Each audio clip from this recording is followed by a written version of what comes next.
बिस्मिल्लाहिर्रहमानिर्रहीम। अस्सलामुअलैकुम वरहमतुल्लाहि वबरकातुहू। नन چې کوم موضوع باندې موږ خبرې کوونی ولیو هغه ډېره حساسه ده او ډېره د وضاحت قابله ده، ډېره د همکلامي طلبګاره ده چې په هغې باندې باهمي خبرې وشوي او دې باندې گفتگو وشوي تر دې پورې چې دا دې ته دومره چیړ ویر کړلی شي چې بالکل دا خلکو ته داسې روزي روشن په شونتې واضح شي چې د دې والا تاریک پهلو کم دی او روشن پهلو کم دی او خلق سراسره د دینه هم روشن خیاله جوړ شي، روشن پهلو ته وکسي او روشن خیاله جوړ شي. خبره دا ده چې انسان دا چې ته هم ته ګرځې چې ته هم ته مختلفو خلکو سره تو سامنے کیږي او ته ګرځې حتی کې کته خپل کور کې هم اوسېږي نو تو بیا هم یو ټولنې سره تو سامنا دو. انسان ذهن کې خامخا دا مختلف فن چې کوم دا پکې خامخا وي، ورور د ورور نه ذهن هم بدل وي، والد صاحب د بچي نه هم خیالات بدل وي، اگر چې دغه ډي ان اے څه نه سم میچنګ کوي خپلو کې یو شان نه وي د یوه خاندان والا د یوې رشتې والا خلک، خو بیا هم پکې ذهني لیول باندې هغه بالکل بدل وي. نه موږ خلوصانه کې چې یار که څوک داسې وایي چې یار ما سره دا یو انسان مه وي، زه بس بله ځوان ته امپاسبل ته انیملز خو نه ته یو انساني اشرف المخلوقات خامخا به تو سره د چا سامنے وي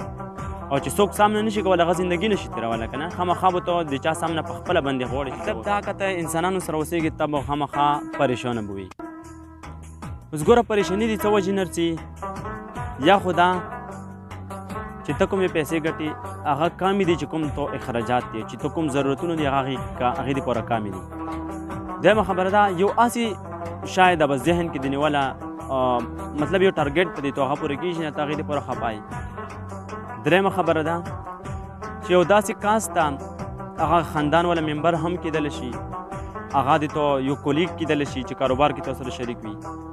یا ایکس وائی زیډ څوک هم کېدلی شي، ته هغه نه ډارېږي چې یار دا مې پرېنږدي ټیک ته یا مو کاروبار به خراب شي یا د مو تربرنا به خراب شي یا نور د مو والا چې کوم ډیلی روټین والا چې کوم سمونونه دي هغه خو زه بېله نه شم کولی د دې بغیر دا به خراب. موږ ته د پریشانۍ په دوه لیولو سره سامنا کېدلی شي، یو دا چې هغه دایمي وي، یو دا چې هغه عرضي وي. عرضي مطلب دا چې ته یو کار کول غواړې ته یې چې یار مثال کے طور باندې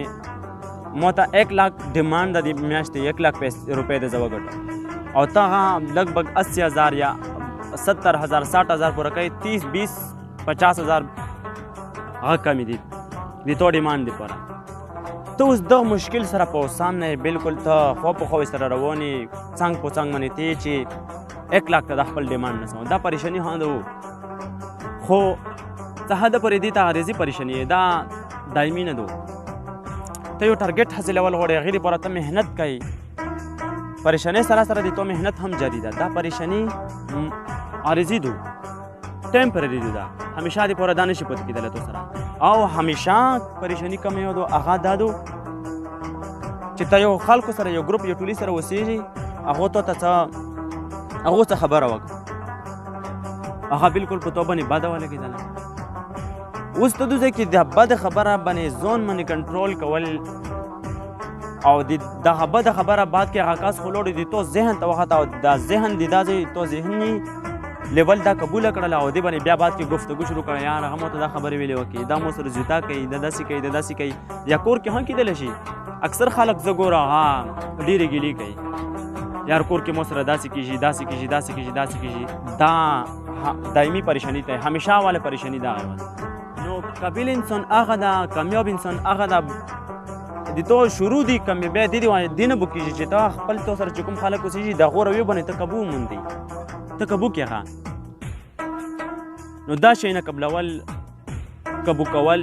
انتهایی ضروري دي. دې ته به سوچ کوئ چې یار دا زندګي دغه کې د مو ډېره شا تېره شي نو هغې دپاره څه ټپس دي هغه به ته خامخا اپنوکئ چې دا پریشاني دې ختم شي. انشاءالله روان سیشن کې به دې باندې موږ ډېر ګپ لګو او دا به وضیحو چې یار دې پریشاني نه موږ څنګه نجات مومو او انتهایی ضروري ده که چا نجات نه مومو انشاءالله هغه لکه لیوني دي په دې زندګۍ باندې هر څه په باوجود چې هر څه وي سره وي بیا هم هغه لیوني دي دې دنیا کې او زندګۍ نه هغه خوند هغه مزه نشي خوستله ځکه چې